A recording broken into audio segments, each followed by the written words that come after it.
That's it? Okay, thank you. Apologies. Before we start tonight's meeting, I am just going to ask Gary to read the webcast announcement, please. Thank you, Chairman. I'd like to remind everybody present that this hybrid meeting will be broadcast live to the internet and will be capable of repeated viewing or other such use by third parties. Therefore, by participating in this meeting, you are consenting to being filmed and to the possible use of those images and sound recordings for webcasting and/or training purposes. If any public speakers on Zoom do not wish to have their image captured, they should ensure that their video setting throughout the meeting is turned off and set to audio only. Please be aware that if any technical difficulties interrupt the meeting that cannot be overcome, the Chairman may need to adjourn the meeting. Thank you. Thank you. Thank you very much for the reasons for the webcasting, and generally my name is Councillor Sue Jones and I chair tonight's committee. To my right I've got my Vice Chair, Councillor Brian Rolfe, and to the far right we've got members of Democratic Services who are doing the webcast and minuting tonight's meeting. As you can see, members, our planning officers tonight are joining this meeting through Zoom. We've got Andrew Marks, the Development Management Service Manager. We've also got Kumar Ahmet, the planning officer, doing one of tonight's items.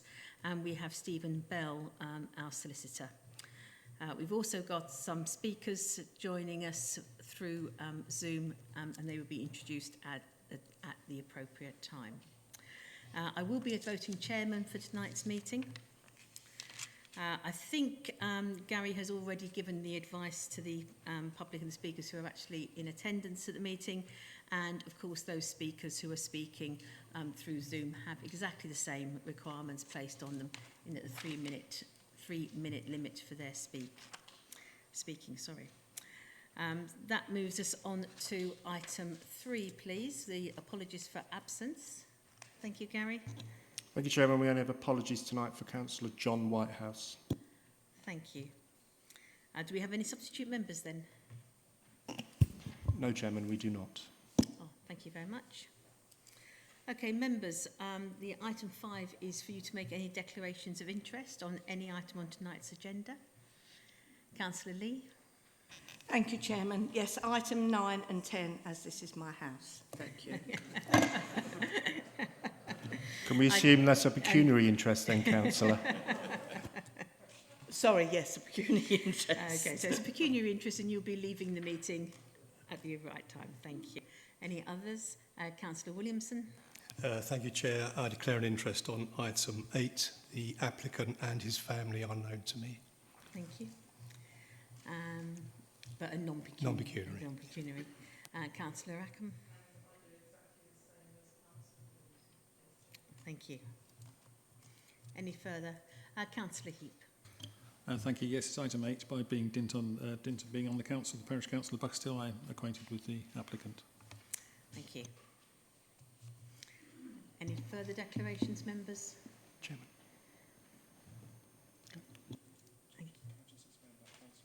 Yes. I'd just like to offer a quick explanation about Councillor Lee to anybody who's watching and anybody in the chamber. Two of the applications are her property. When we come to those applications, she will move away from the committee, listen to the planning officer's presentation. She will then have 3 minutes to speak as the applicant, like any other member of the public does. And once she has spoken, she will then leave the chamber, so she will not be in the chamber for the debate or the decision by the committee on those two applications. Thank you, Chairman. Thank you. Okay, item 6 is the minutes. Has anyone got any comments? Councillor Heap. Thank you. Yes, we've had a request from a member of the public to alter the minutes slightly to include his name. Is that possible? I think the answer is it depends on if that's put forward as a formal proposal and if that's voted by the committee. Generally, we don't include names really to protect members of the public, but on this case, I know the person involved has requested that his name be involved. It was an objector on an application and he would like his name included in the minutes and a sort of one-sentence reason for his objection. That is my knowledge of That's it, yeah. Can we do this? Would you like to put it as a formal proposal? Have you got a seconder? Would anybody second this? Yes, Councillor Pond. Okay, so the proposal I think is therefore that, I suppose at this point I can name the, I think the proposal is from Councillor Heap that the name of the ejector, Mr Foy, is included in the previous minutes and a brief summary of his explanation. Have you got the sentences that he wanted added there? Currently reads, the committee heard from an objector and the applicant before proceeding to debate the application. His request is to change it to the committee heard from an objector, Graham Foy, resident, objected to the overbearing height, close proximity and loss of amenity for the residents of the Baker Villa retirement home before proceeding to debate the application. Okay, members, so that is the proposal in front of us, proposed by Councillor Heap, seconded, I think, by Councillor Chris Pond. All those in favour of the minutes being adjusted to show that, would you please show?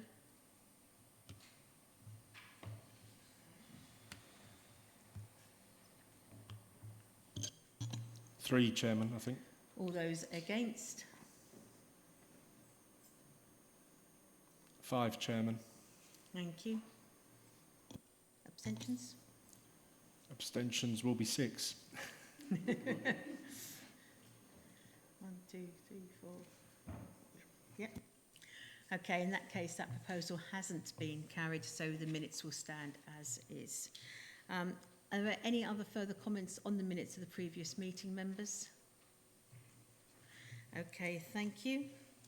In that case, item 7 is our normal item 7 for noting, and that is the local plan submission version and the policy briefing note on that. That is just for noting and for taking into account throughout tonight's meeting. That means we move on to our first application tonight. This is application EPF 082618 at 48 Russell Road, Buckhurst Hill, and I think Kumar Hammett is presenting this item for us. Evening, Kumar. Thank you, Chair, and good evening, members. Can everybody hear me? We can. Cool. Okay. Before commencing the officer presentation of the scheme proposals this evening, I'd like to provide one update to the published report. If members would like to refer to page 18, there is a summary of comments of the, and in specific reference to the council's tree officer. Fortunately, the sentence is incomplete. I shall now update that sentence so it reads as a complete record of a recorded summary of their comments. Essentially, it says no objection subject to conditions to secure pre-commencement details relating to tree protection, hard and soft landscaping, and foundation design. Turning to the presentation,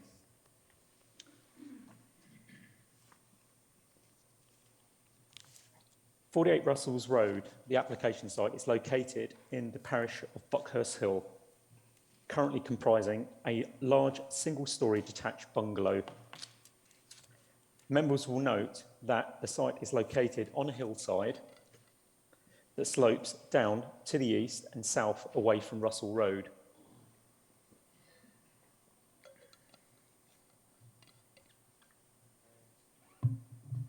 Russell Road is generally mixed in terms of dwelling types and architectural styles, although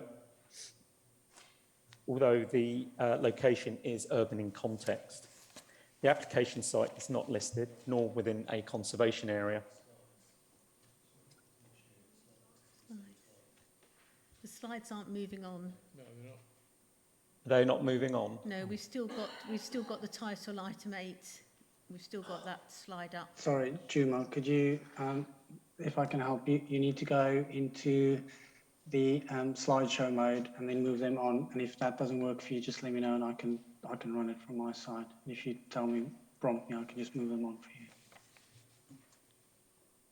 Can you move them on, please, for me? Sorry.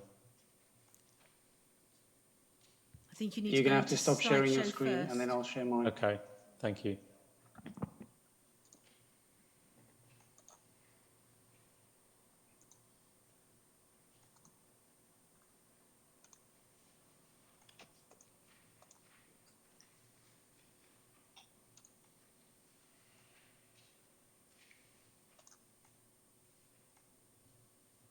Thank you. Looks hopeful. Could you go to the third slide, please? Where it says existing plan, sorry, it'll be the fourth slide, won't it? Existing plans and elevations. That's it. One up. Thank you. The application seeks planning permission to redevelop the site to provide 3 flats with parking, including landscaping. The proposals are identical to those considered in 2018 by this committee. Members will note that this same scheme was subject to a positive resolution in 2018, although was deferred pending completion of appropriate assessment of impacts on the Epping Forest Special Area Conservation. However, since then, it's also been referred back to this committee following the identification of new facts and new facts that members may not have previously been aware of, and therefore may consider to be material to a final decision. This approval is consistent with national legislation and the latest planning practice guidance.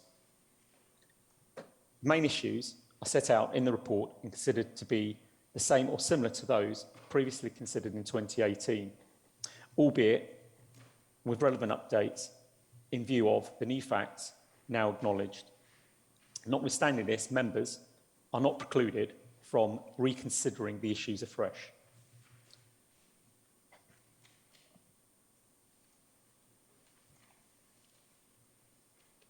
Can you move down the slides, please?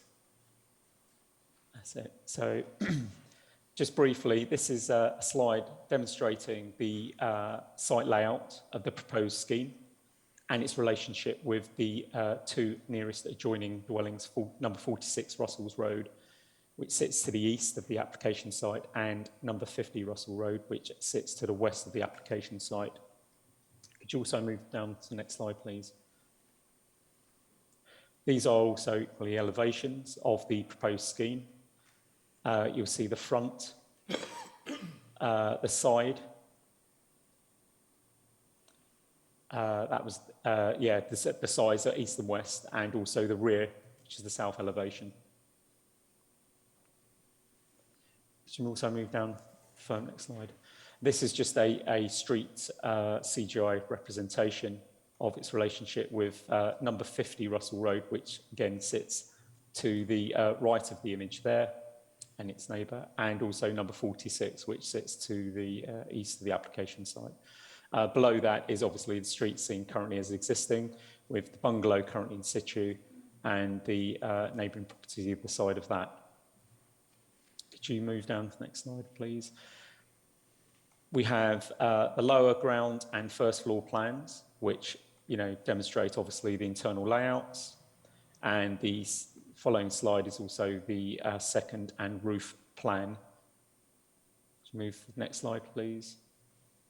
And these are just the images. So this is the current day situation on site with the extension or the extended version of number 46 at present. The bungalow sat to the centre of that image and slightly out of shot, or you can just slightly see the flank of the dwelling, number 50, to the side. You possibly will also note the hillside profile there as well. You can go to the next slide, please. So that's a further close-up, so in respect to from the front again. So the front adjacent to 46 is labelled, and also to the right, to the west, that is, of 50 to 54 Russell Road, the terrace properties. Next slide, please. And this is, these are both images of the property looking to the side boundary nearest number 46 from the rear, and also the second photo also illustrating the current boundary on that property. Can we go to the next slide, please?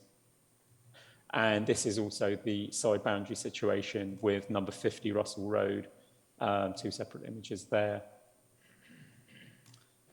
I believe that's it.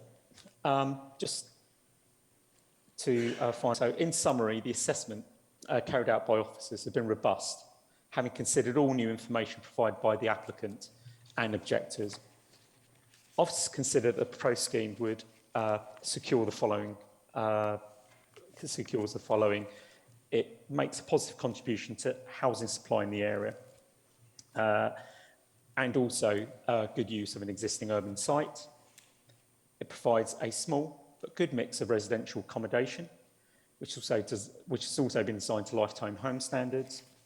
Design in terms of scale, bulk, mass, and its relationship with neighbouring dwellings is acceptable and would not cause detrimental impacts on neighbouring amenities, specifically those identified as the most affected by the proposals. Now, members will note in the report the section in respect to the issue around residential amenities has set out clearly the most affected of these properties and what the impacts are and the officer's conclusions in respect to that matter. The application itself will provide sufficient parking commensurate with the scale of the scheme itself and its location to local services and public transport modes, and therefore is acceptable. Overall, the proposals comply with the aim and objectives of national policy, planning policies, and the relevant policies contained in the adopted and emerging local plans.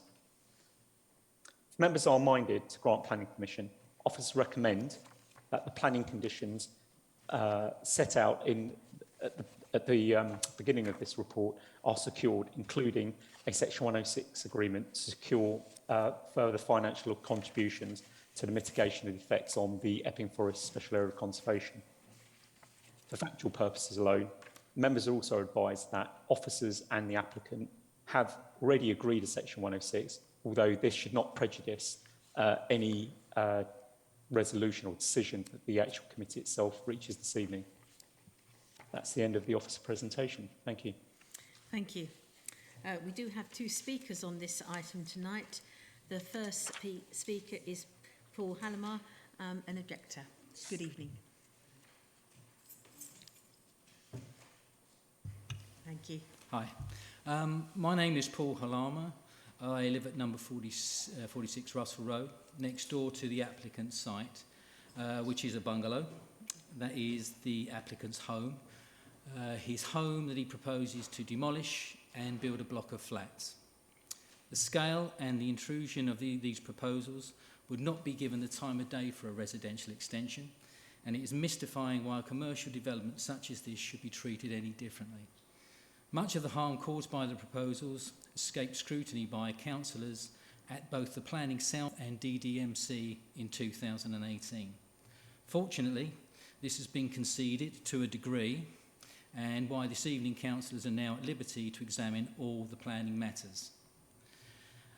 One doesn't have to look that deep or be a planning expert to identify the scale, the height, the width and the depth is completely disproportionate for the street and for a plot that size.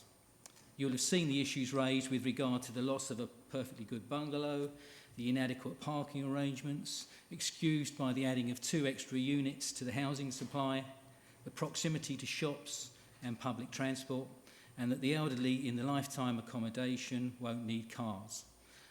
Let's hope the mountainous hills that they have to traverse to the supermarket will keep them fit.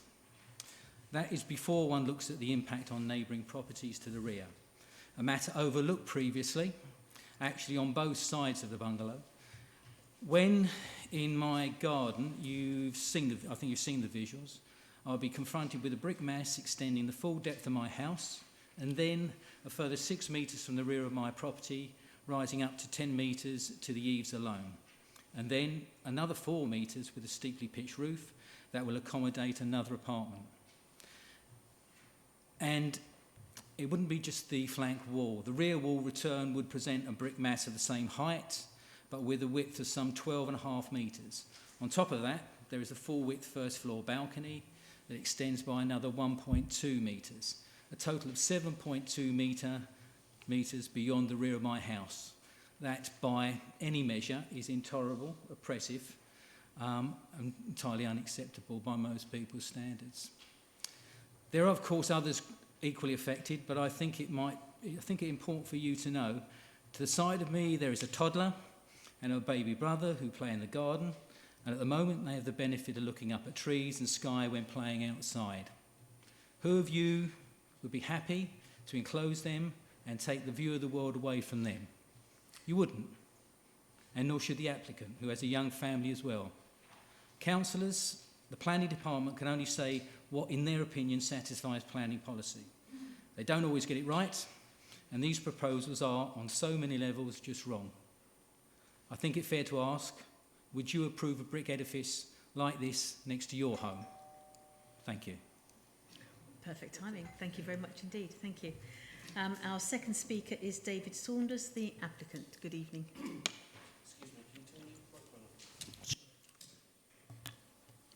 Thank you very much. Thank you for allowing me to come here and present our application before this committee. I would like to state for the record that I'm speaking in a personal capacity. We have lived at Russell Road for 5 years with both of our children who attend the local primary school. Members will have received a briefing note that I circulated informing about the planning merits and legal position in our of this case. We welcome this committee's endorsement of this application with 12 votes in favour at the 2018 DDMC. Following this committee's resolution to grant permission in 2018, we had no idea that the planning consent would be held in abeyance due to issues surrounding the special area of conservation. However, these have now been resolved. Since the planning consultation notice was advertised, I am appalled with the allegations that have been made against me and the level of bullying and harassment my family and I have been subjected to.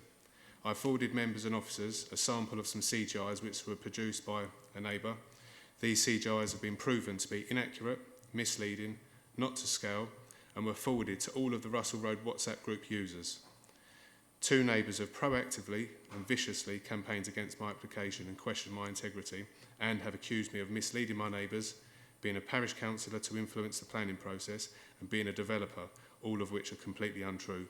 My neighbour must know I'm not a developer, as he even went to the extreme length of finding my employer and writing a letter of complaint against me, requesting that they reconsider my employment. Yes, I'm a parish councillor. However, this planning application was submitted in 2018, 3 years prior to me choosing to stand for election, and is clearly in no way connected. Stating that I've used my influence as a parish councillor for my personal gain is very misleading and damaging. An online petition was started against me with various other accusations, which I managed to have removed following a proven case of defamation of character. I would like to remind members that when considering any online petitions that have been made aware of, that this application has only generated 11 objections. Following the 4-year delay due to the sack, my neighbour has created a completely false narrative that this committee was misled in 2018. So, what are the facts? This application is identical to that considered and granted planning permission in 2018, which had an overwhelming majority of 12 votes for and 2 against. When this application was granted in 2018, 46 Russell Road had no extension. He now has an approved and built 2-storey extension. It is therefore a fact that this scheme here today is an improvement in relation to any impact on number 46 amenity from that considered in 2018. Please could officers confirm once and for all whether this committee was indeed misled in 2018 or not, as this narrative is at odds with this committee's overwhelming vote of 12 in favour and 2 against in August 2018. 46 Russell Road has had 12 separate planning applications, so it has been incredibly difficult for me to keep updating my drawings in an attempt as he incrementally tries to obtain planning permission for his illegal extension. The case officer appears to omit the fact that we have an appeal decision which was found acceptable by the planning inspectorate on all grounds other than the SAC. Thank you for your time. Thank you very much indeed. Members, so the recommendation is to grant planning permission, open up for discussion now, but please members, can we remember that we are limited tonight to the planning considerations. Councillor Williamson. Thank you, Chair. I did make a declaration of interest that I knew the applicant and the family. I'd just like to also mention I was not a member of DDMC or Area Plan South in 2018. And if it wasn't for the SAC, these flats would probably be built and finished and people living in them by now. I understand that planning issues can be emotional, and this one has gone beyond emotional, as I think we're all hearing. For example, last night, I think we all got a package of perspectives. These perspectives are with a vanishing point some way down the hill, and that just naturally exaggerates anything that's drawn. And they all, every single one of them, does not show number 50, because if it was shown on here, it would be overpowering 48. So they are very selective perspectives. I note, I've been through the meetings of DDMC, the recordings, and been through, nobody came and objected at that time, at that meeting. It's been said there are no changes to the actual footprint or outline of the building. I can see no reason to overturn the previous decision of 1st of August 2018. Thank you. Thank you. Any further? Councillor Heap? It's a quick question for the officer. In the 2018 proposal, comparing to this current one, numbers 46 and 44 appear to have moved a metre away from the road, which on the plan, which I'm only looking at the plan, not the perspective drawing, lessens the impact of this build on 46 and number 50. So that's a peculiarity. So it's not exactly the same. So on page 14, it says, for avoidance of any doubt, the design and layout of these proposals remained identical to the scheme considered in 2018. But it's not the same drawing. Could the officer explain that, please? I may come back after that. Can we come back to you, Kumar, on that? I'm just comparing the actual images, the actual plan submitted as part of this planning as part of this submission itself. So just to clarify, the concern is that the position of 46 and 50 have moved away a metre away from the road. Whereas I can't. 46 and 44. 46 and 44, not 46 and 44. Well, just comparing that to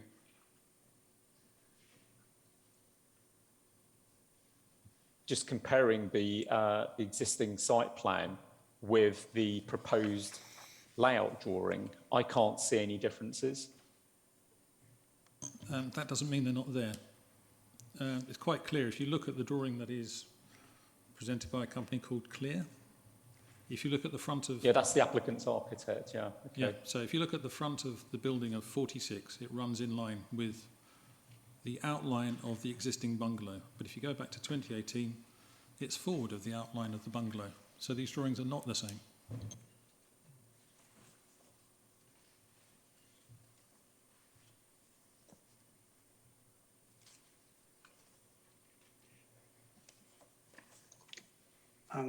I will look at that in the background, Councillor. Yeah. It would be helpful if you could give us just a drawing number, and I can do the research in the background and get back to you. Councillor Heap, you've got a drawing number on the drawing you're looking at. Drawings 318-PL-13 and drawing, the same drawing, but 2021 and 2018. Have you got that information, Andrew? Okay. Right, can we have further comments, and we will come back to that once Andrew Marks has had a chance to look at the diagrams. Any further comments, members? Councillor Pond and then Councillor Brady. Yes, thank you. I wanted to just go through some SAC issues, which are now more apparent than they were in 2018, and which are affected by the Council's own submissions on the main modifications. This site is actually very near the SAC. It is within by looking at the georeferenced maps, I believe it is just within 400 metres of the SAC as the crow flies and, in this case, as the toxic fumes fly. So it is near the SAC, and I think, and officers will correct me if I'm wrong, that special considerations should apply to any consent given to a site within 400 metres. Now, it is only just within 400 metres, and if you were to walk it, it would be a great deal more than 400 metres. But I think that warrants a reconsideration on SAC grounds alone, because the commutation of the risk to the SAC by monetary payment, either for recreation or air, especially air quality issues, is, I think, yet unproven. We haven't had the inspector's reply to the main modifications. She may go along with these expedients. On the other hand, she may not. But I wanted to quote the condition added at Area Plan South, at which I wasn't present because I had COVID, but I was listening on the webcast, where Mr. Courtney suggested the addition of a condition, which is that the council cannot be satisfied that no detriment would occur to the SAC because of air pollution issues, and he added that as a reason for the rejection of the development at Chigwell, Brook Parade Chigwell, which is a great deal further than Russell Road from the SAC. So I believe we ought to examine that, Chairman. Thank you. I can see that Andrew's indicating that I think he's got some further information on Councillor Heap's point. So if I could bring Andrew back in there. No, sorry, I'm still struggling to find the drawings that Councillor Heap is referring to. I think if I deal with the SAC issue first. Okay, thank you. And to clarify, our interim air mitigation strategy does not distinguish between distances from the SAC in terms of the impact on the SAC from motor vehicles. The reason for refusal that Councillor Pond is referring to is a standard reason for refusal that is put on in instances where there's a refusal, because in most of those instances we would not have agreed a Section 106 agreement. And that's a standard reason for refusal. The way in which those reasons for refusals are overcome is by exactly what's happening in this instance. The applicant will submit to the council, but in the instance of an appeal, obviously to the planning inspector, an agreed Section 106. And if there is an appeal, the council will sign the Section 106 that asks for the monetary contribution, because that is what our interim air mitigation strategy requires. So we do not put additional reasons for refusal or say that there's an uncertainty that vehicle movements will cause additional air pollution, because we've mitigated for that in our mitigation strategy. Lovely, thank you for that response. Okay, so while you go back to looking at the plans, I'll call on Councillor Brady, please. Thank you, Chair. Yes, nothing particular different to say, but I do understand that the difference between a very small bungalow, as we saw in the pictures, with all that greenery and I think somebody said lovely trees and greenery and a nice garden, anybody would probably prefer to look out onto that. However, if you were living in that little bungalow, you have got two very large houses either side of you. I'm not familiar with the road, whether they're nearly all big houses in the road, I don't know. Certainly 3 stories, and whether this other one's to be believed or not, the artistic things we all got sent, there's certainly 4 stories next door now. So it looks to me really that, yeah, you would prefer to look out onto that, but it's not great for the people in the bungalow, and also it would seem that this development is really just bringing that building in line with the 2 either side of it. I don't think it looks particularly out of place. Had this been an application for one large house, say a 6-bedroom, 4-bathroomed house or something there, again, I don't think there's really any planning reasons that you could find against it. This is, in actual fact, going to be planned to be 3 flats, but the design has been carefully done so that it actually does look more like one house. Coming on to the campaign that's been raging, lots of people don't agree with, new planning applications that are going in of a neighbour or somebody nearby, and they don't agree with it and they don't like it, but this seems to have been taken to extremes for all of us. We have had dozens and dozens of emails running in and getting up towards scores of emails, getting up towards 100, I reckon, in the last 3 weeks or so that we've all received, all on this subject matter, which does, looking back at how it went in 2018, etc., does seem to be rather extreme. Sometimes in life, things don't go the way that we all want them to go, but we are just following the correct procedures here. Thank you. Thank you. Councillor Rackham. Thank you, Chair. I also wasn't around in 2018, so I don't know what happened then. I do worry, however, that we may lose a bungalow, and I wonder how many other blocks of flats there are in Russell Road. I was trying to get down there, but unfortunately my mum's been ill, so I haven't been able to get down there this week. I know we don't worry too much about setting precedents, that's fine, but I just think, will this, firstly, how many other bungalows are there down there, or properties that can be, let's say, made into blocks of flats going forward, and if this will set a precedent. So I wondered if the officers could perhaps fill me in on that, please. Thank you. Kuma, have you got a comment on that? Yeah, just to come back, we determine applications on their own individual merits. By approving, or potentially if the committee itself this evening deem to grant or resolve to grant planning permission here, that wouldn't necessarily set a precedent.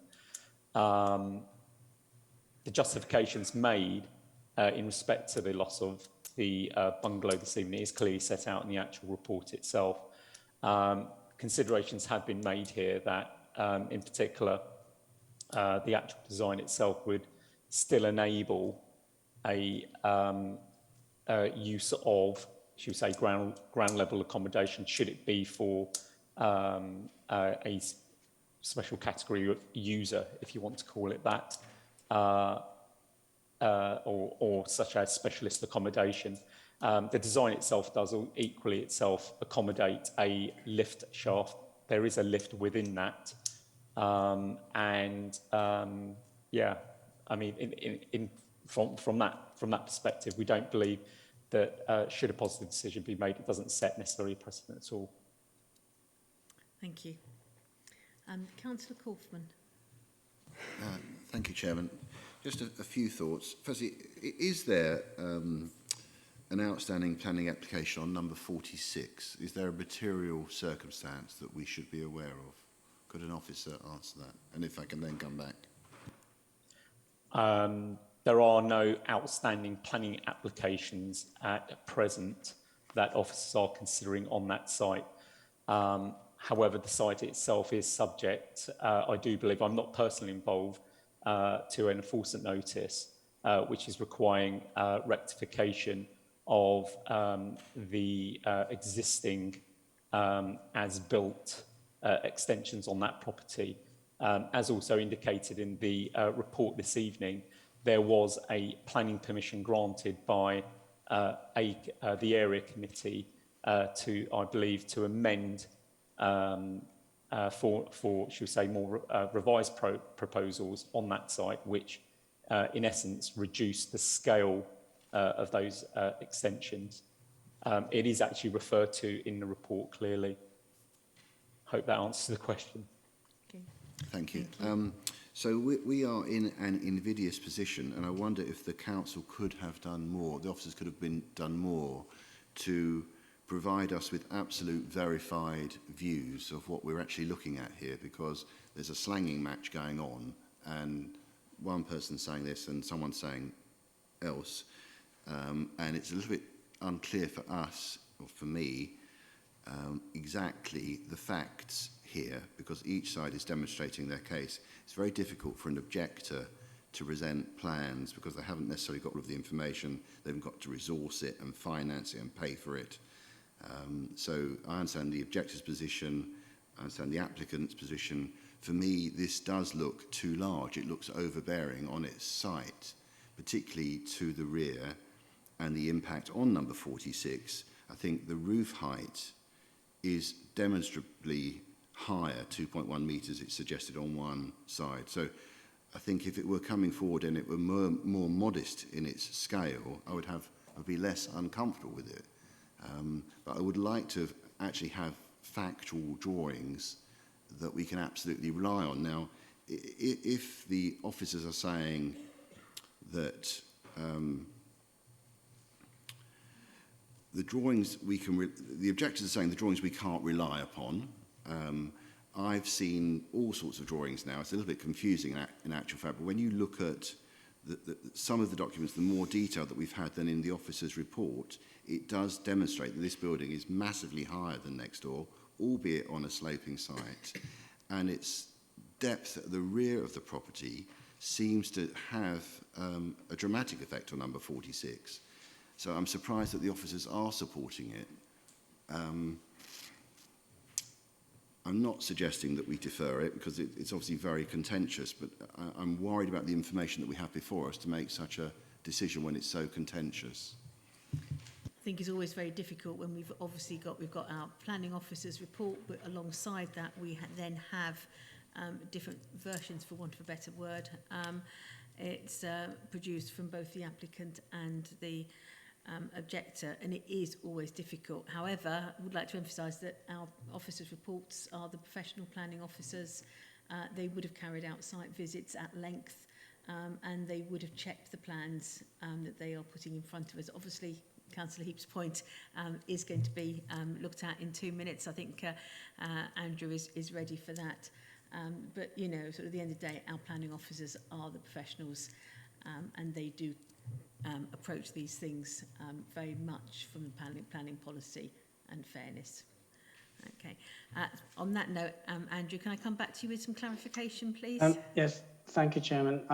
Just on plans and drawings, it's not unusual for plans and drawings to show slight discrepancies. What I can say to members is obviously in terms of planning legislation, our job as planning officers is to assess the plan drawings submitted to us formally as part of the planning application. So whatever other drawings other parties may or may not produce, you know, whether it's part of an objection, we can look at, but the drawings that we are assessing and that we will be either approving or refusing on are the ones submitted to us.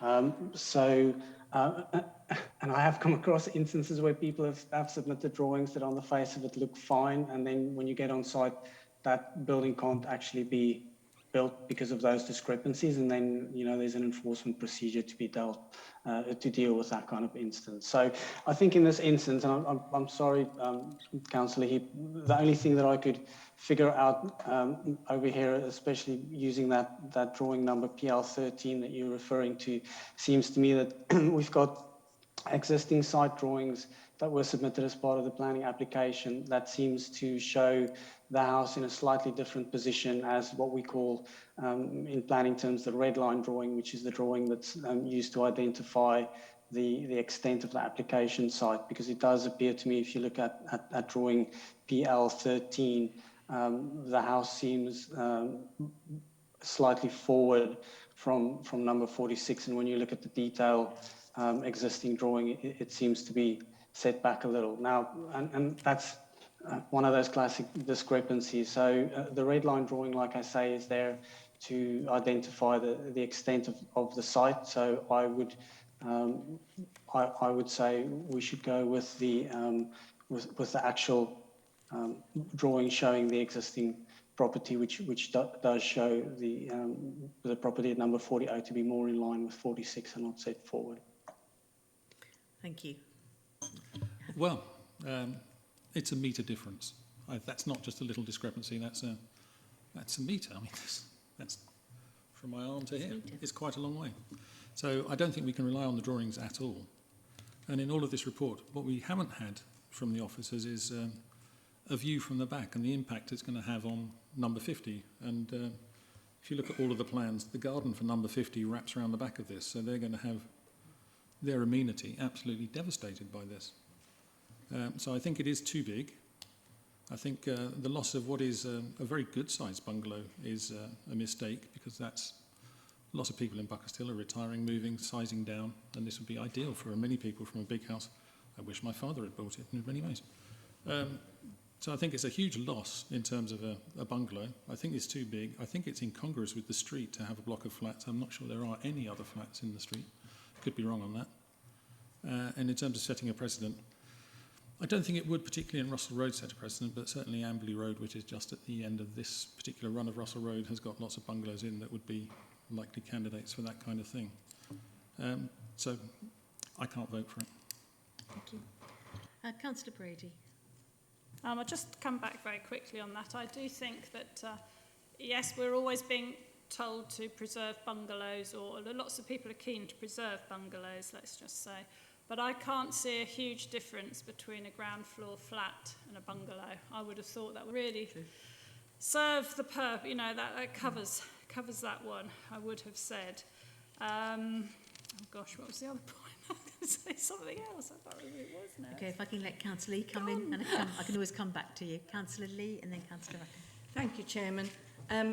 Buckhurst Hill has got a variety of large buildings all the way down, and I think if I was driving down there and I saw this, I wouldn't think that was any different from another big house. I don't think it stands out, oh, it's a block of flats. I just think it looks like another big house, so I wouldn't actually be objecting to it. Thank you. Thank you. And Councillor Rackham. Thank you, Chair. I can't agree with Councillor Brady, I'm afraid, because I think, you know, we need to preserve certain properties, and I'm very keen on my bungalows, and I'm afraid to say that I don't think a bungalow is anything like a first floor flat, sadly. I would have liked to have seen more plans. That's the other thing.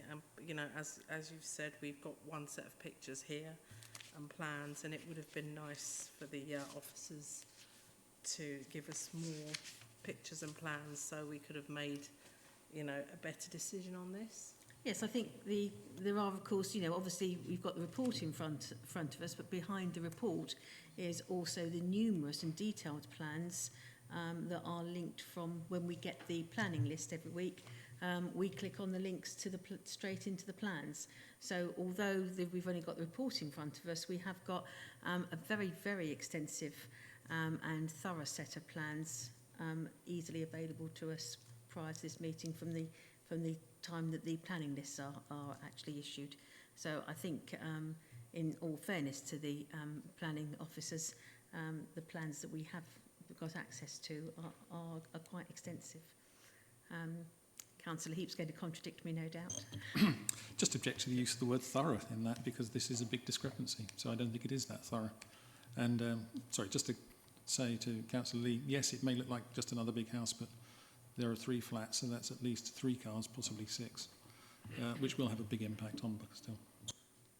Thank you. Okay, I think just Councillor Brady, I think, and then I think. Oh, sorry. The only thing I wanted to again, yeah, and no, then, just then I am going second to. Point then I to think what we probably have had the discussion. Yeah, the second point, what I was saying, it's just going backwards and forwards, isn't it? Is what the planning officer said here about the other buildings in the road. It said a number of buildings in Russell Road have been converted into apartments, and as well as there are townhouses there as well. So on those 2 counts, I think it will fit in nicely. Thank you. Thank you. Right, members, are there any other further comments? In that case, we will take this to the vote, members. The recommendation in front of us to grant planning permission, subject to Section 106 agreements. But all those in favour of granting, would you please show?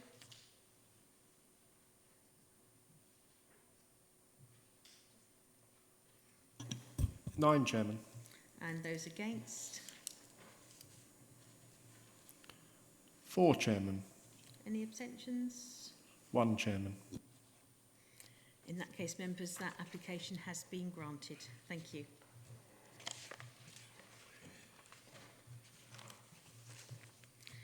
Right, members, we move on to item 9.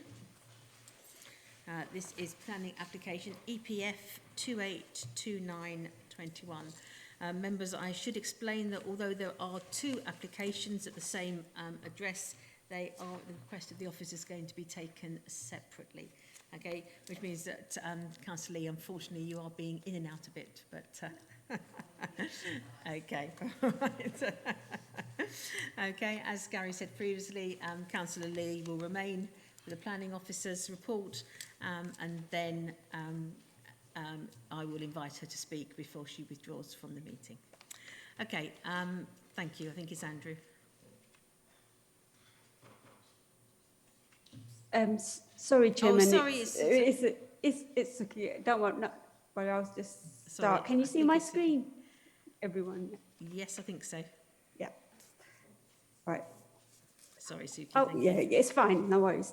I will be presenting two applications jointly, as they both relate to the same semi-detached house at 1 Monkswood Avenue in Waltham Abbey.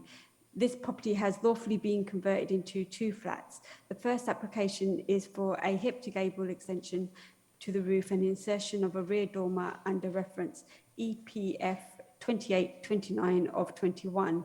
And the second application relates to a single-storey side rear infill extension under reference EPF 2870 of 21. The site's located within a corner plot on the eastern side of Crooked Mile and the northern side of Monkswood Avenue. This slide shows a site outlined in red. These applications are before you today as they're both being submitted on behalf of a district councillor. This slide shows an aerial view of the site. The boundary of the Waltham Abbey Conservation Area is situated to the western and northern boundary of, the western and northern boundary of the conservation area adjoins the site boundary. It's annotated in a brown line. The Lee Valley Church is Grade 2 listed to the southeast of the site, and this pub here is locally listed.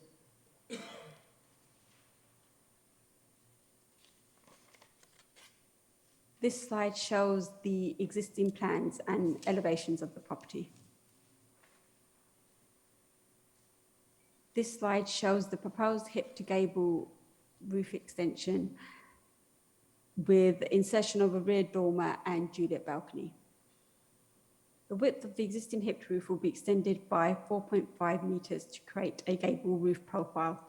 The rear dormer measures 2.73 metres deep by 4.5 metres wide and 2.17 metres high to the flat roof.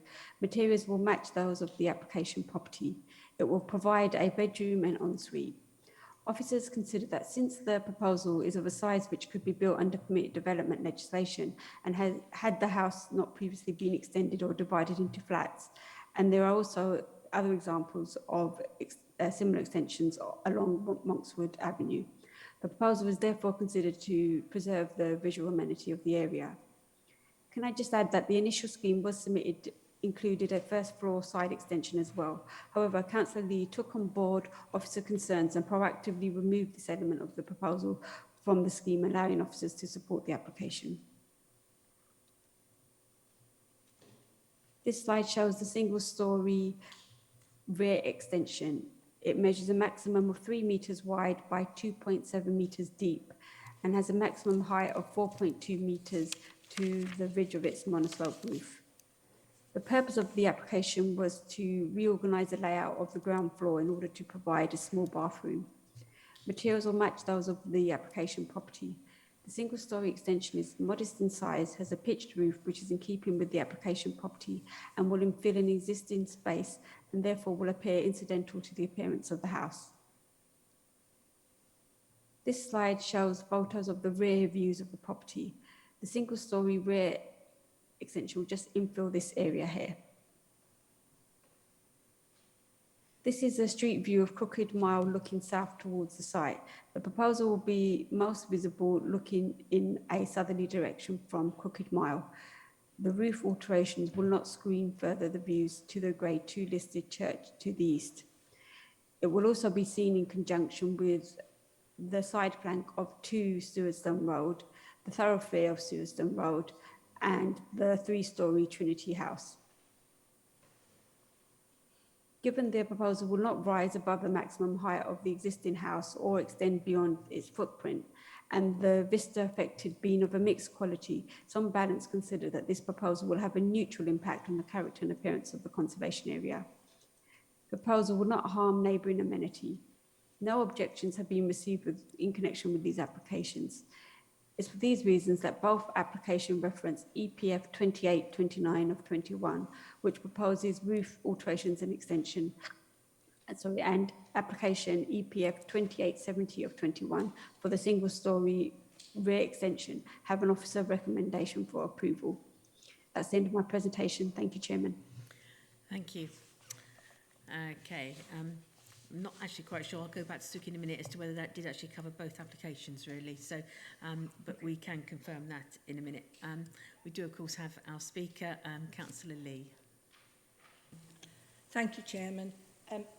The 1A, which is the upstairs in my house, my son lives with two grown-up children, a boy and a girl, and therefore they need a third bedroom. At the moment, one of them has to sleep in the living room every weekend. The roof had to be altered to allow the headroom for the stairs, so the stairs could go up directly above the other stairs, so to utilise enough space that a double bed could get in and a small shower unit. And I just would like to hope that you would support my application. And I'll leave the room. Thank you, Councillor Lee.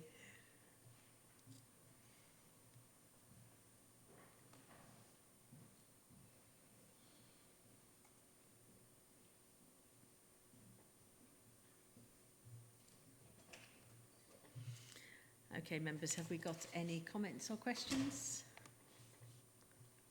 Oh, Councillor Morgan and then Councillor Kaufman. Thank you, Chairman. Very short. I think it's a well-designed and necessary application. I will fully support it. Thank you. Councillor Kaufman. Thank you, Chairman. Will it have a material effect on the view of the church spire? I will come back to Suki on that. The spire, if I just share my screen again, Thank sorry. you.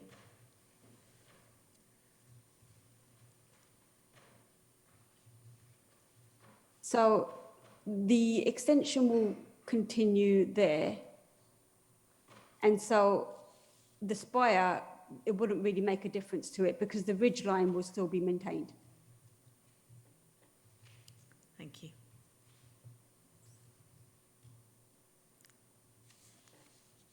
Okay. Any other comments, members? In that case, if we could go forward to the vote on EPF 2829 of 21, the recommendation in front of us is to grant planning permission.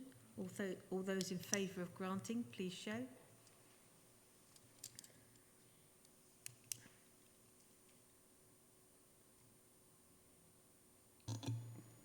$12, Chairman. Thank you. Is that everybody? Okay. No, those Against? Sorry. And abstentions? There'll Apologies, I actually be missed one. 2 abstentions. That's what confused me, because Councillor Lee's not in the room. Oh, yes. Yeah, so am I, sorry. Right, okay. That application has been granted. Okay, so planning application 10. If I just get Councillor Lee back. Councillor Pond, you can just... Councillor Pond, you can just pop and let Councillor Lee back in, and then we'll just clarify. I think it'll be in and out, and just to see if there's anything Suki wants to add for that, a bit more detail on the second application.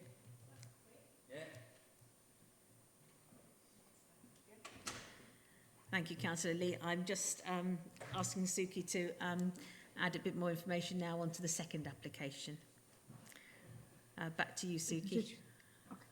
So the second application will just infill this area here. Can you share your screen again with us and just talk? Oh, if you sorry, could just yep. talk us through this application, it would be good. Sure.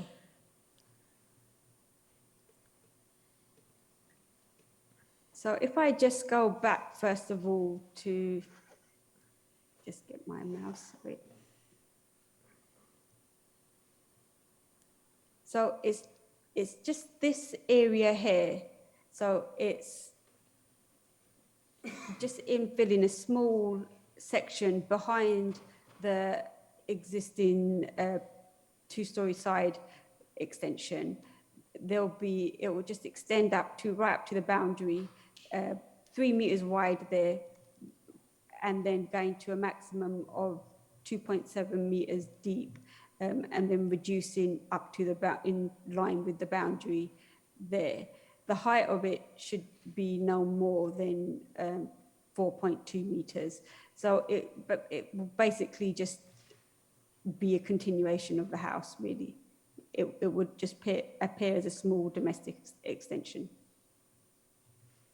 Thank you. And if I just show you the last slide, sorry. So it would just be there. So it would just be a continuation of there. If that makes sense. Yeah, no, I can see that. Thank you. Yeah. Lovely. Okay, is there anything else we need to know about that application, Suki, or is that it? I think that's it, really. No, I mean, that's materials fine. are Yep. matched, sorry. Yeah, no, that's fine. Okay, we do, of course, go back to Councillor Lee as a speaker. Is there anything you'd like to add? Thank you. Other than I just desperately need a bathroom at the moment. We just have a shower that is in a utility room with a washing machine and a tumble dryer and a load of washing. And I desperately need a bathroom with a bath. Thank you. Okay, thank you, Councillor Lee.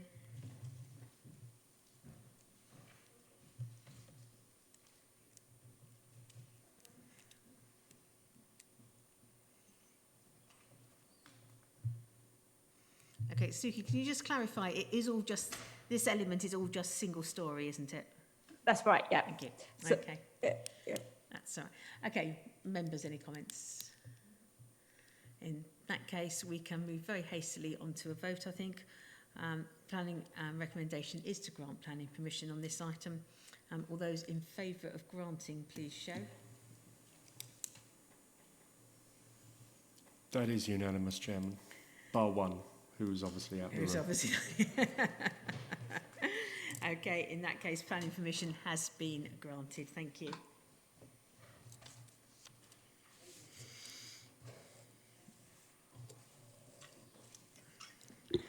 Okay, members, we move then on to the final planning application for tonight, item 10. This is planning application EPF 2870 of 21. No, it's not. We've done that one. Sorry. Rewind. This is item 11, which is planning application EPF 0583 of 21 at 8 Berlin Row, Epping. Okay, thank you.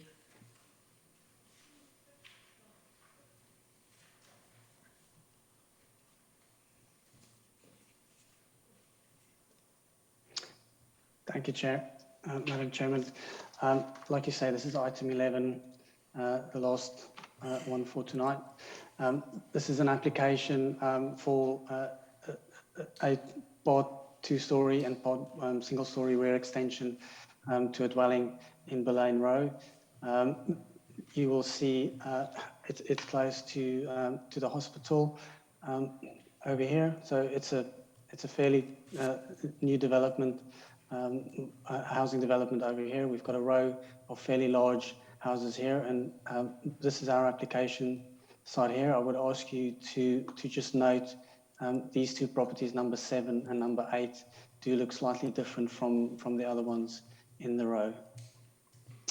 This is the red line drawing, as we call it. The reason why I'm showing this specifically is that one of the objectors has just pointed out to us that due to the fact that the software that we use to draw the red line drawings around the committee drawings are sort of thicker than the ones that are submitted as part of the planning application. And this is actually the correct red line drawing that does show the step from the neighbouring property over there, because there's a gate on the side of the garage. So this is the actual footprint of the site over here. I just thought members would want that clarified. So this is the existing dwelling on the property.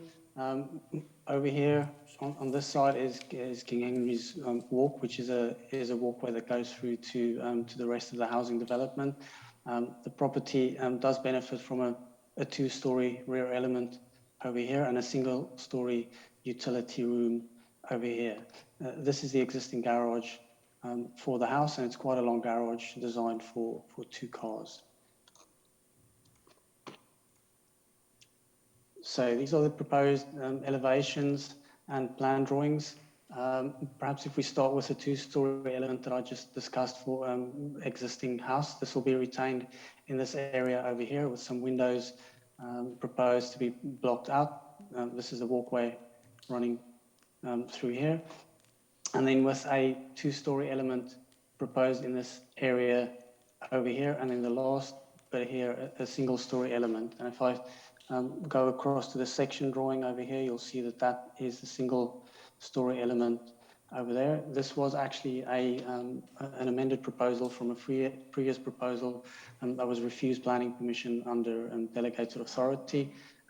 This proposal reduces the 2-story element and also made some changes to the roof scape over here, where there was a previous 2 sort of hip roofs, where now there's a flat crown roof proposed. The proposal also includes changing half of the garage accommodation into a playroom with an amended access. We'll note that there is a driveway that's got space for a further vehicle, and Essex Highways has not objected to the proposal. Just perhaps quickly showing you the previously refused plan drawings. Like I say, this had sort of 2 hip roof profiles over here, with the existing over here and another one that was proposed to be added. Officers found this to be an excessive extension to the property, and permission was refused, and that resulted in the amended proposal coming forward. This is just a quick slide to show you the differences between the 2 applications, the one that was refused and the one that we're assessing tonight, although I think I've explained that basically the amended proposal retains the 2-story element over here. There was a removal of a single-story element in this area over here, and a slight reduction in the depth of this 2-story section. These are some photographs taken on site. This is the application site with the walkway to the side over there. What you can see peeking out there is the garage of the application site. This is the rear view with the existing garage over here. This is the single-story utility room element that I was pointing out, and this is the existing 2-story rear element. This is a view towards the neighbour at number 9, I believe, showing the applicant's garage accommodation over here. You will note that there's sort of a blank wall there. I'll discuss in a moment that there were some objections in terms of privacy. That's another picture of the rear elevation. And this is a picture taken from the rear elevation directly to the neighbouring house, and as you'll see, no windows in that elevation as well. And this is just a photograph showing the matching pair, if I can call it that, at number 7, with the other houses on Berlin Row on that side. And that's the end of the slide presentation. I'll stop sharing my screen and then just take you through the report quickly. So this application went to a subcommittee in October of last year, and there was a recommendation to approve. There was also a vote with members, I think, agreeing to grant planning permission, but it was then referred up to DDMC because 4 members stood up. So there was also a request from one of the members that DDMC members organised a site visit, but unfortunately the Constitution does not have a mechanism for us to arrange that. So we did in the report suggest that if members are so minded that they perhaps go and see the site. It is easily accessible and obviously viewable from the Lane Road, also the walkway next door. But obviously if members decide that they want to do a site visit, then and that's up to DDMC. Officers, like I said, have assessed this application as an amended proposal, and we consider that the applicant has done enough to bring the application in line with a proposal that we could support. We did have objections from Epping Town Council and 3 objections from neighbours, and also the Epping Society, and mostly the objections were about the bulk and the impact of the proposal on the character and appearance of the area. There was also a specific objection regarding loss of amenity, but as you will have seen from the report, there is a planning condition suggested that would make the single window, that is actually a new window in the existing dwelling, for it to be obscurely glazed. It's a window to a shower room, so one would have thought that it would be obscurely glazed in any event. So in conclusion then, officers consider that the amended proposal has satisfactorily addressed the previous reasons for refusal, and we recommend the approval of the application subject to conditions as contained in the report. Thank you. Thank you. Members, we do have 3 speakers on this item. The first speaker and objector, Nicola Wiley. Good evening. Thank you, Chair. I'm Mrs. Wiley, owner and occupier of 9 Berlin Row. I'm also representing Mr. and Mrs. Lax, who own and live at 3 King Henry's Walk. We both have rights to privacy, to life, a family life, and to enjoy our properties. We bought our homes over 8 years ago. On the development, there are 9 properties of the same style and plot size as the applicant. The property is one of the largest style properties on the site. We believe the size and style of properties would have been determined based on and complying with Essex Design Guide and EPOA Essex parking standards at the time of planning. The revised application goes against a number of recommendations in these 2 documents in relation to bulk, balance of design and car parking facilities. Size and bulk. The application is to increase the property to a 5-bedroom study and playroom, so 7-bedroom potentially. Currently, the property has 183.7 metres squared, offering 42% more than the minimum recommended National Described Space standards for a 3-storey, 6-bedroom property. The extension takes the property to a 90% increase, so we'll be living next to an equivalent of a 2 times 6-bedroom, 3-storey properties. Visual impact. The large proposed rear extension is grossly overdeveloping, overbearing, and will lead it to be coming much nearer to Mr. Lack's boundary fence and garden that runs parallel to the rear extension, which is not clear on the plans. This will take away the openness and create a much more urbanised look, giving a more built-up appearance, and we would be concerned about the increase in noise levels. Loss of privacy, loss of light to our garden, which is parallel to the extension, and also loss of enjoyment of our property, which is the site at the side of the garage, again omitted from the plans today. There are 4 3-bedroom semi-detached properties sandwiched between this property and 3 additional properties of this style. Therefore, agreeing to development would set a precedent for further applications. Windows. The new large-scale windows in the 2-storey extension and new side window for an existing ensuite will have a direct loss of privacy and loss of private sit-out areas for both families objecting. There are no properties with windows on both sides on Boleyn Row. The upper rear windows will vastly intrude on our garden privacy and will overlook the front bedrooms and bathrooms of number 1 and number 2 of King Henry's Walk. 2 sets of bifolding doors. The noise from open bifolding doors will prevent our enjoyment of our properties and gardens. We both have concerns about the requested garage conversion and the adverse effects that this would have on our properties. There is restrictive covenants on the title deeds. The garage is parallel to our main bedroom, and we have garden that goes the full length of that garage, which is again omitted from the plans. It is a boundary and party wall. Car parking space in the garage does not meet the minimum size for the EPO Essex parking standards. The loss of 2 car parking spaces in this application will leave 1 car parking space on the drive, which is not adequate for a 7-bedroom property. A significant impact on the parking availability in the immediate area.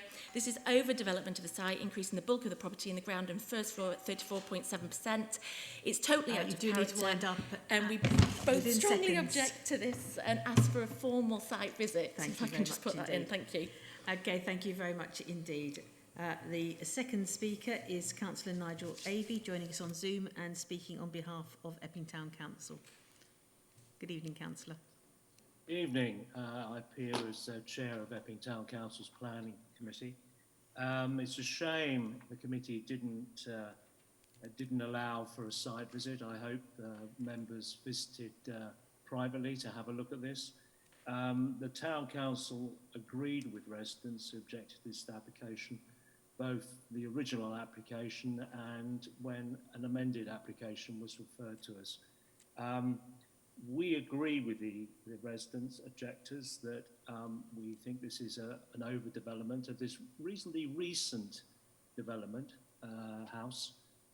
Shame that a house that's been there for a short time and has a certain amount of architectural integrity with the rest of the scheme should now be knocked around quite considerably.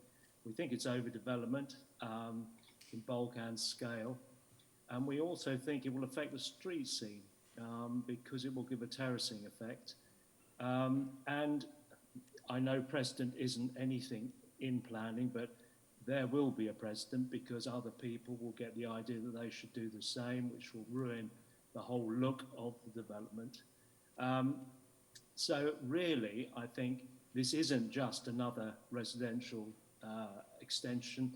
This is something that we have decided shouldn't be built, and I would ask members of the committee to object to this application. Thank you. Thank you, Councillor. Our final speaker this evening on this item is Sam Piper, the applicant, who is also joining us through Zoom. Good evening. Good evening. Can you hear me okay? Yes, thank you very much. Excellent.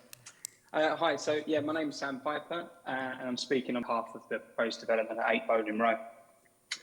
As you're all aware, this application has been recommended for approval by the planning officer and was voted in favour for approval and announced by the chairman at the area committee on the 13th of October 21. We are seemingly only here today due to a small number of members standing up after the announcement, which I'm led to believe is somewhat uncommon in this process.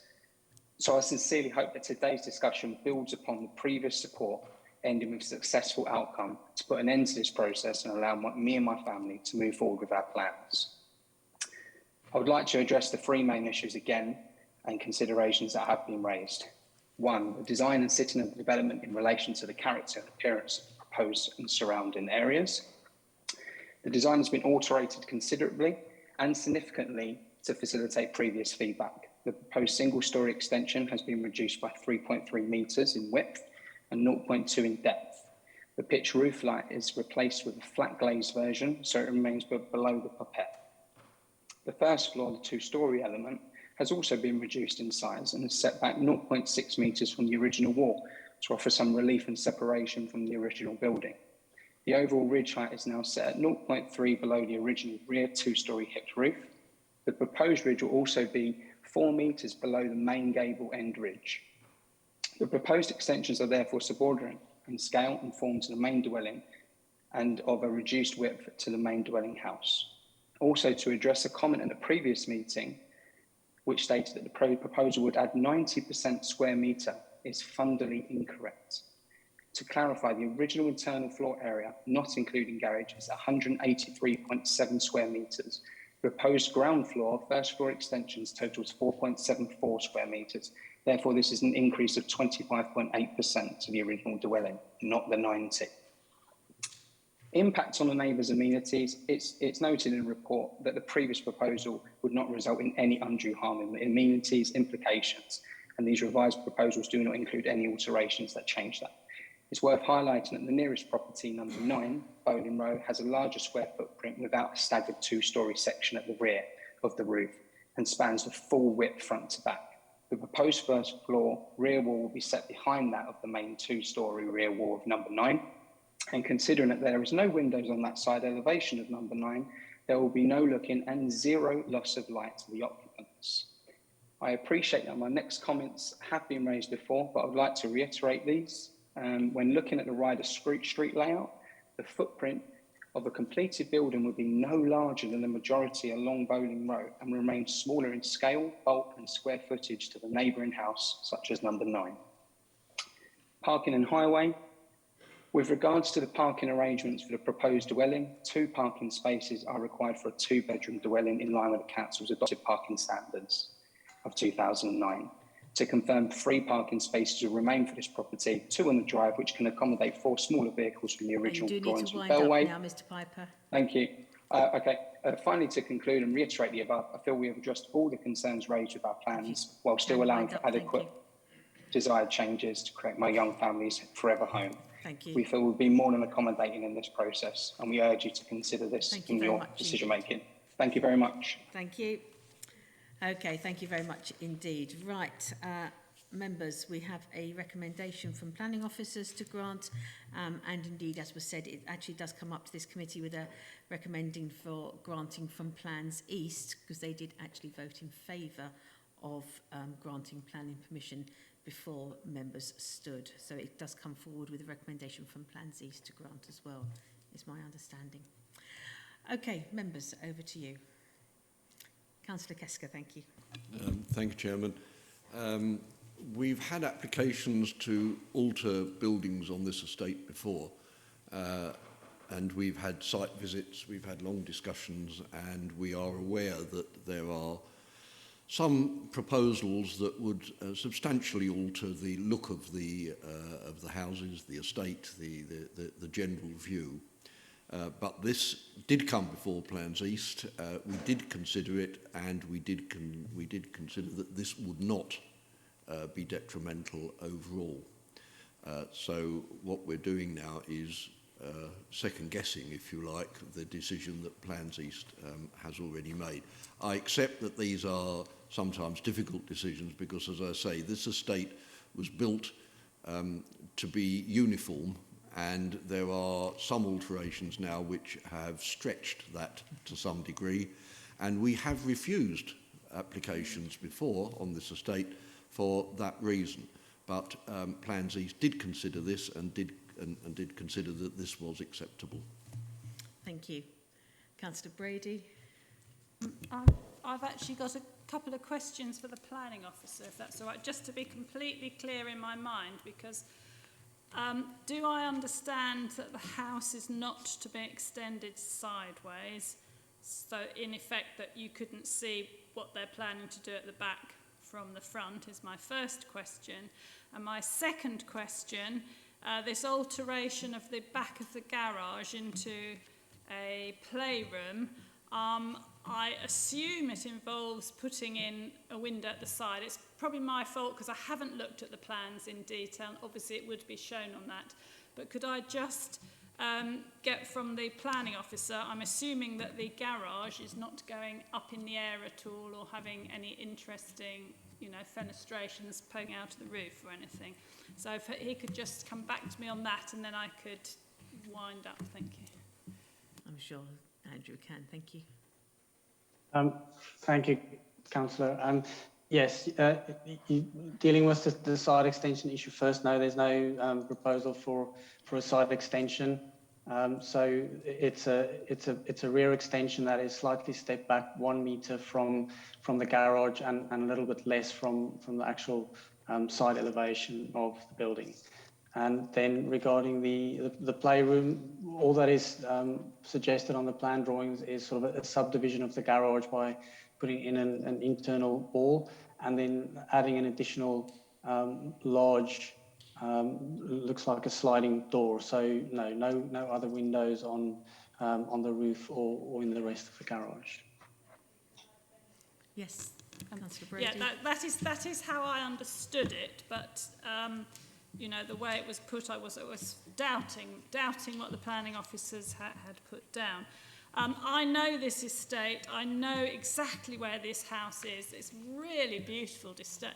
It's absolutely super, the way it's been designed and everything, and these houses look off onto greenery across the way. It's absolutely lovely. And the view might be spoilt a little bit by having a car on the drive instead of in the garage, but as I understand it, whatever Essex parking standards might have been 8 years ago when these houses were built, I'm assuming it's the same as we accept nowadays, that they've changed. You do not have to use a garage as a garage. if you look at, like, I don't know, at least 50% of the houses in Thaden Boys, what were garages, are not used as garages. Sorry to be specific about Thaden Boys here. But I don't think anybody can force anybody to use a garage as a garage. Lots of people don't. You could park both cars on the front, or one on the road and one on the front, and use it to put soot in, you know, just to store things in. I don't think you can be forced to use it as a garage. And therefore, I think the inclusion of, it sounds quite nice, a sliding door at the back to have it as a playroom and go out onto the garden would in fact be no issue at all as far as I'm concerned. And then when we did see the houses beside them, so number 9 to the side has got a garage between them and the house. Okay, the little bit of the house is going up a bit higher, but you know, it's at a little bit of a distance. And number 3 at the bottom of the garden, that is the flank wall. That is blank flank wall with nothing in it, no windows at all. So I really, you know, looking at the plans, you know, their garden, everything, I don't really see that it would affect anybody too much, and therefore I'd be supporting this. Thank you. Thank you. Councillor Williamson and then Councillor Pond. Thank you, Chair. I did visit the site, and the only thing I've made a note of here during the discussion is somebody mentioned terracing, a terracing effect, and I can't see how that actually happens, because from the street it's exactly the same, and from King Henry's Walk, for most of it, it's exactly the same. It would change the view from the top end, maybe, of King Henry's Walk as you come down past 3 and 4, but only very slightly. I don't see what the point was. Thank you. Thank you. Councillor Pond. Well, to my mind, Chairman, this is cramming far too much onto an already very small plot. The houses designed under the Essex Design Initiative, certainly, cheek by jowl. We should, I think, be considering not so much streetscapes nowadays as rear-end scapes and how you see things from an angle, consideration of the way houses fit together and elements of overlooking. The objector, I think it was, who used the word sandwiched, and I think this is sandwiching far too much on an already small plot, so I wouldn't be supporting it. Thank you. Any other comments, members? In that case, members, we will go to the vote. The officer recommendation is to grant planning permission. All those in favour of granting, please show.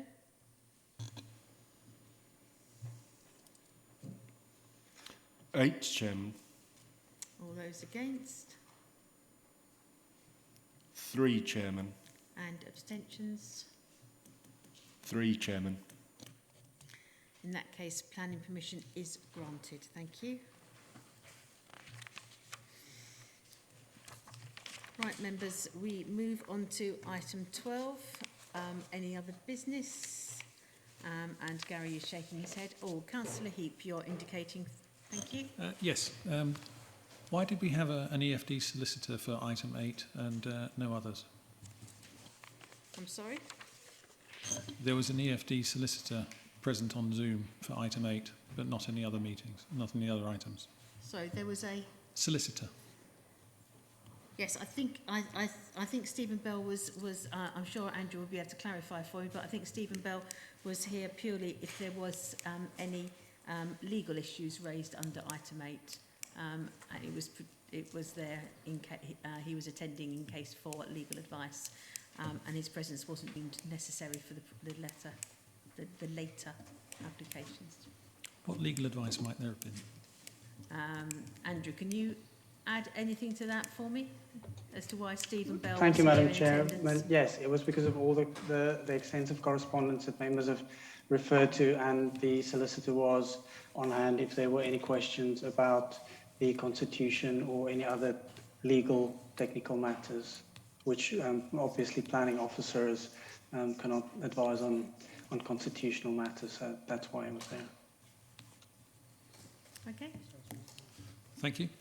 Okay. All right, members. As I was saying, there is no any other business. There's no need for exclusion of public and press, and so therefore I am closing this meeting at 8:30. Thank you. Oh.